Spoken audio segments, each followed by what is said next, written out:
adult building in Harrisburg that used to be beautiful is now a danger. Neighbors say the mansion at 6th and Boa Street is falling apart, crumbling by the day, and the owner is doing nothing about it. Cekot live in Harrisburg with a story you'll see only on ABC27 News.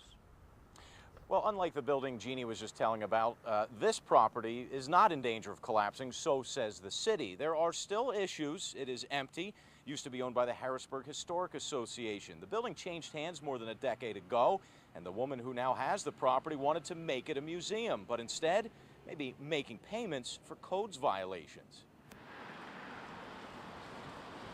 The former Swallow Mansion, neighbor Ted Hansen says, is downright dangerous.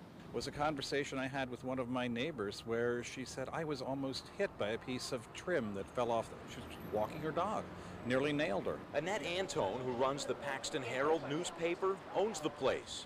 I've been concerned about it myself for quite a while. So have city codes inspectors, and last year condemned the building, calling it unsafe, but structurally sound for now. I don't think we're at that particular stage yet, but it's not going to get any better. I mean, without the millwork and everything else, there's the likelihood of water infiltration.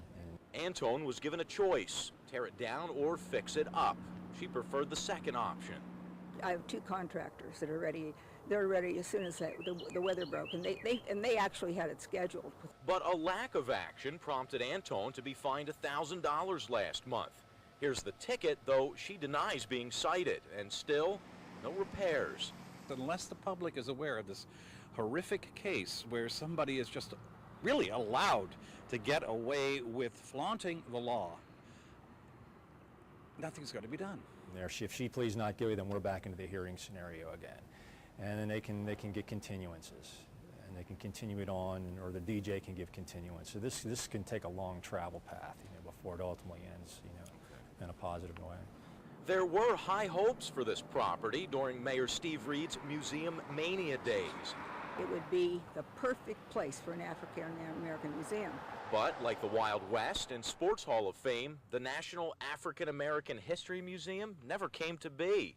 Though plenty of artifacts to fill them, at least 30 grand worth of African American items bought by Reed, including slave bracelets. As far as we know, all still sitting in the basement of a city parking garage. Did he overpay? Probably. It seems that he overpaid a lot because it wasn't his money, it was ours. And Antone owns about a half dozen other properties across Harrisburg. The codes administrator says the city had to demolish one of them. Antone had to pay for it and still apparently owes $20,000. Back to you in the studio. Okay, Chris, thank you very much.